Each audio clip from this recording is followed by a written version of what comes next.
Ngayong 2024, marami tayong goals sa buhay kasama na ang pagpapalago sa ating kabuhayan. At para turuan tayo sa pagpapasok ng wastong investments, kasama po natin sa serbisyo ngayon ang Pag-ibig Fund Public and Media Affairs Department Manager na si Jack Jacinto. Pwede rin po kayong sumali sa aming talakayan, i-post ang inyong mga tanong o komento sa aming Facebook Live. Magandang hapon po sa inyo, Sir Jack. Magandang hapon, Ma'am Ruth, at Happy New Year sa lahat po ng nanonood po sa atin. Happy New Year, at alam ko marami sa ating mga kababayan, lalo na ang mga miyembro ng Pag-ibig Fund ay nagpaplano na gawing mas maayos yung kanilang finances ngayong taon. Ano po ba yung iba't ibang programa ng Pag-ibig Fund na pwedeng magamit po ng inyong mga miyembro? Yan, tama po. Alam mo niyo, salamat at sinisimulan natin ang taon ng may pag-ibig. At ang Pag-ibig Fund po ay naghahatid ng mga benepisyo sa ating mga miyembro. Kabilang na po dito, Ma'am Ruth, yung ating regular savings program, yung pong popular natin, palagi ko alam na ito ng karamihan, yung MP2 savings program. At para naman po sa may mga balak na bumili ng sarili nilang bahay, yung pong ating Pag-ibig Housing Loan Program. Para sa may mga agarang kailangang bilhin, mga life goals at iba pa, nandyan po yung ating cash loan, yung pong multi-purpose loan program. At para naman po, Ma'am Ruth, sa mga gustong makatipid ngayong taon, nandyan rin po ang ating Pag-ibig Loyalty Card Plus. Unahin po muna natin itong regular savings at MP2 savings. Pakibigyan po kami ng detalye. Paano po ito ma-avail or mapapalago yung mga savings?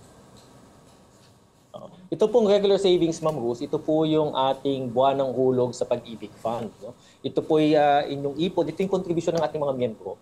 At ito yung matatanggap po nila pagdating ng araw upon maturity or upon retirement. At karamihan po sa ating mga miyembro ngayon, Ma'am Ruth, dinaragdagan ho nila yung kanilang regular savings, higit sa 100 pesos ang kanilang hinuhulog sapagkat batid nila na pagdating ng araw, ito ay mababalik sa kanila at taon-taon kumikita ng dividendo.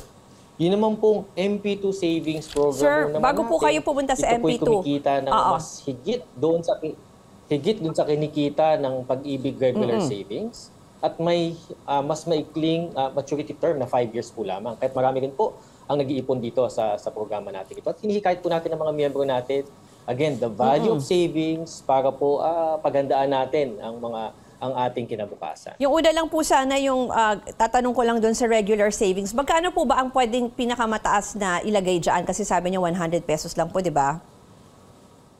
Opo, Ma'am Ruth, maaari pong dagdagan ng ating mga miyembro yung kanilang regular savings hangga't kaya nilang ipunin sa kanilang mula sa kanilang buwanang kinikita. Muli po yung kanilang inuhulog dito ay ipon nila, kikita ng dividendo at ibabalik sa kanila pagdating ng panahon. Yan nga po ay yung ipon na hanggang retirement. Hanggat kaya nilang ipunan, Ma'am Ruth, ay yun po, ini-encourage po namin. So ang difference niya po dito sa MP2 ay ito nga, binanggit nyo kanina ay mas mabilis ang maturity. Every 5 years, pwede na nilang makuha. Ganun po ba yon? Tama po, mas maikli ang maturity period ng MP2 savings dahil 5 years po lamang at mas malaki po yung kinikitang dividendo kumpara sa regular savings program. So, ito po ay, paano po ba ito? Kasi alam ko, may mga naghihintay dito every year kung magkano yung dividends. Pero alam ko, sa ngayon wala pa kayong ina-announce. Pero ano yan, every year you can get the dividends or every after 5 years lang po? Ma'am Gus, tama ho kayo. Pagpasok pa nga lamang po ng Enero, yan po ang kadalasang tanong sa Pag-ibig Fund sa amin kung magkano po yung kinita ng kanilang regular savings. At MP2 savings ng nakaraang taon. Ang tabayanan ho natin, kadalasan po, ina-anunsyo po natin ito tuwing Marso. At tungkol po dun sa tanong po ninyo, Ma'am Ruth, kung paano matanggap yung kinikita, yung pong sa regular savings, sa Pag-ibig regular savings, yung pong dividendo ay ibabalik ho at the end of your membership pagka po nag-mature na ang inyong membership o kayo nag-retire. Pagdating naman po sa MP2 savings, may dalawang options po ang ating mga miyembro, Ma'am Ruth. Maaari pong matanggap nila yung dividendo after the 5-year maturity. Kumbaga, kino-compound nila yung kanilang dividends. O maaari ho nila itong matanggap annually, every year. Okay. Dalawa po yung options, either every year or ipunin nila sa end of the 5-year maturity nila matanggap. Ito, nagtanong na si Carmelita Valdez. Paano daw mag-apply ng MP2? Nasa abroad daw po siya. Nako, sakto po. Para po kay Ma'am Carmelita, meron po tayong tinatawag na virtual pag-ibig. Ito po yung Feeling ko ating hindi siya online yung service kapangalan lang. para po sa tulad ho natin na tulad po sa tulad ninyo na nasa abroad at wala ho diyang tanggapan ng pag-ibig. Maaari po kayong pumunta sa ating website, sa aming website, www.pag-ibigfund.gov.ph. Pumunta po sa virtual pag-ibig para doon po ay magrehistro at gumawa ng MP2 savings account. At maaari din po, Ma'am Rose and Ma'am Carmelita, doon na rin po sa virtual pag-ibig maghulog ng inyong ipon sa pag-ibig. So lahat po pwedeng gawin na lang dyan online. May hihingin pa po bang requirements or dahil may record ka na sa pag-ibig ay wala ka nang kailangan na isubmit pa? Pagdating po sa registration, pagdating po sa pagka-open ng regular savings, pagpapamiyembro, at pag-open ng MP2 savings ay hindi na po hihingan ng requirements ito. Pagdating naman po sa MP2 savings, tatanungin po lamang kung ano po yung inyong source of income para rin po masiguruhin natin kung saan po nanggagaling yung kanyang iniipon sa programa. Okay. Pero yung pag ganyan, halimbawa nga itong nasa ibang bansa, so madali na rin niyang magawa yan basta as long as yung hawak niya rin yung sinasabi niyong proof of income or yung mga iba pa hong kailangan. As long nasa kanya na yan, lahat yan submit online. Yes, tama po, Ma'am Rose. Maaari po nilang isubmit yung mga requirements na yan o i-upload online. Tama po ba yung naalala ko before na pwede kang iba-ibang accounts for MP2 or pwedeng hindi lang isang account for your MP2 investment? Tama ho kayo, Ma'am Rose. Pagdating po sa ating MP2 savings, maaari po kayong mag-open ng multiple accounts na tinatawag namin. So, hindi lamang isa. So, maaari po, ang kadalasan po ginagawa ng mga miyembro ho natin ay gumagawa po ng multiple MP2 savings accounts. Kumbaga, yung MP2 savings accounts na iba-iba na ginawa nila ay nakalaan para sa kanya-kanyang mga purposes. So, ang sagot po ay yes, maaari po kayong gumawa ng more than one MP2 savings account. Sige po, mamaya pag-usapan natin yung iba pang mga programa ng Pag-ibig Fund. Kasama pa rin si Jack Jacinto sa pagbabalik ng Newsroom ngayon dito lang sa CNN Philippines. Kasama pa rin sa ating serbisyo ngayon si Jack Jacinto ng Pag-ibig Fund. Kanina, Sir Jack, pinag-usapan natin itong regular savings, MP2 savings. Yun namang may mga house goals para sa taong ito. Ano ba ang kailangan nila para makakuha po ng housing loan mula sa Pag-ibig? Tama po, Ma'am Rose. Sa mga nagpaplano naman nating mga miyembro, kababayan na bumili ng sarili nilang bahay o condominium unit ngayong taong 2024, bukas po ang Pag-ibig Housing Loan para po sa inyo. Ang kailangan dito ay meron po kayong 2 years or 24 monthly savings or contributions para po mag-qualify. At kapag kayo po ay may ganitong numero na o bilang ng hulog sa Pag-ibig Fund at active member po kayo, at pag may nakita na ho kayong gustong bilhin na property, ayun po yung inyong isusumite, yung mga dokumento patungkol ho dyan sa property na yan, yung isusumitin nyo ho sa Pag-ibig Fund para kami po ay mag-release ng pondo para mabili yung property na gusto nyo bilhin. Yung nakita ko lang kanina ulit, Jack, ano ang maximum na pwedeng i-loan? Minimum to maximum na pwedeng i-loan? Tapos usually yung dun sa minimum halimbawa, magkano yung pinakamababa na hulog sa isang buwan? Ang Pag-ibig Housing Loan ay up to 6 million pesos, Ma'am Rose. At tinitingnan namin sa Pag-ibig Fund kung magkano yung talagang kakailanganin ng miyembro para yun ang ipautang sa kanya para pambili ng kanyang bahay. So, tinitingnan natin kung magkano yung halaga ng binibili niya, kung magkano yung kakayanin ng kanyang income. So, yun ay yung mga bagay na ating kinoconsider para malaman kung magkano yung ipahiram sa miyembro. Again, ang maximum is 6 million pesos. Pagdating naman sa hulog, again, bibilangin lang namin yung kanyang hulog. Pagka may 24 monthly savings sa Pag-ibig Fund, eligible na siya to apply for a Pag-ibig Housing Loan. Yung isa pa pwede rin ang home improvement, Sir Jack? Yes, oo. In fact, yung Pag-ibig Housing Loan natin, mabuti natanong po ninyo, Ma'am Rose, yung Pag-ibig Housing Loan natin, hindi lang siya pang-purchase o pang-bili ng housing lot or condominiums. Maaari pong gamitin ito ng ating mga miyembro para sa home improvement.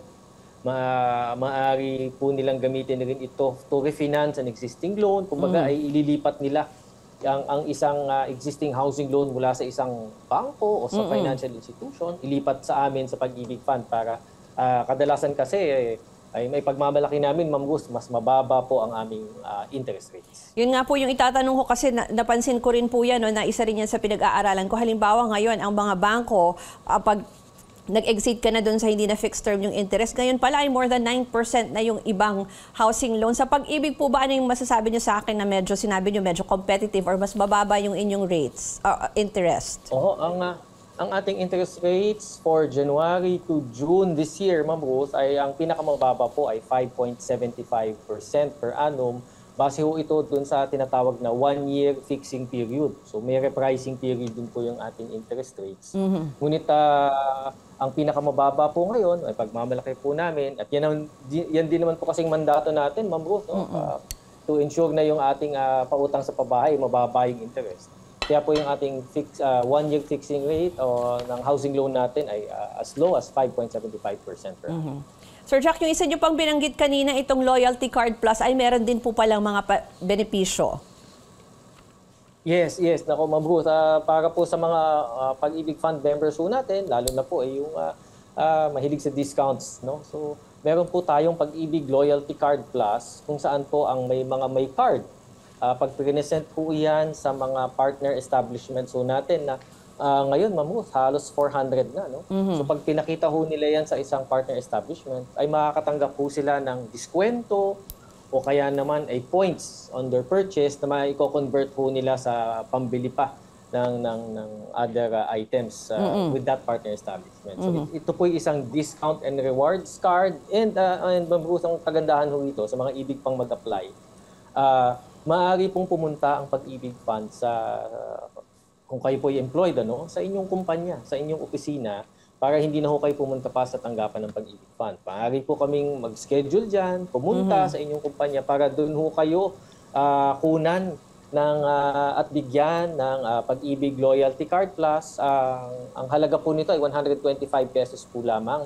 At ang kagandahan ho dyan ay instant, no? So pagka po kayo nag-apply for a Pag-ibig Loyalty Card Plus, sa harapan ho nila mismo, Ma'am Rose, ipiprint ito. Yung huli na lang, Sir Jack, kasi paulit-ulit natin na may mention na lahat ay pwedeng gawin online. No? So itong virtual Pag-ibig, again, dun sa gustong mag-open ng account, ano pong gagawin nila? Para po sa mga ibig mag-open ng virtual Pag-ibig account, yung pong virtual Pag-ibig, Ma'am Rose, maaari po nila itong magamit na for basic transactions kahit wala po kayong virtual Pag-ibig account. No? Pwede po kayong magbayad, pwede po kayong mag-inquire ng inyong status ng inyong loan. Ngunit, maaari din po kayong at hinihikayat po natin na ating mga miyembro, Ma'am Rose, na mag-open ng virtual Pag-ibig account. Ano? Bakit? Pagka po kayo may account, maaari nyo na pong makita yung records ng inyong Pag-ibig savings, makikita nyo yung kinikitang dividendo ninyo. Maaari nyo rin pong makita ang inyong loan records. At higit sa lahat, ang maganda ho rito, Ma'am Rose, maaari po kayong mag-file ng multipurpose loan online, yung pong ating cash loan. So yan po yung mga kagandahan po at mga serbisyong hinahatid ng virtual Pag-ibig. Para po makapag-open ng virtual Pag-ibig account, again, maaari nyo po yung gawing online. Kapag ka po kayo may Pag-ibig Loyalty Card Plus, ay madali na po kayo makapag-open ng virtual Pag-ibig account. At kung wala ho naman ho kayong Pag-ibig Loyalty Card Plus, again, maaari po kayo mag-open ng virtual Pag-ibig account. Mag-upload lamang po kayo ng inyong valid IDs para makapag-create ng sarili ninyong account. Contact numbers na lang po dyan sa Pag-ibig Fund for more information, sir. Opo, para po sa mga karagdagang impormasyon, maaari po ninyo kaming tawagan sa numerong 87-244-244. Muli po, ang ating website ay www.pagibigfund.gov.ph. And for updated information, sundan po ang aming official Facebook page. Yung pong may check na blue, yung pong may verified badge, yung pong Pag-ibig Fund official Facebook page. Maraming salamat kay Jack Jacinto ng Pag-ibig Fund.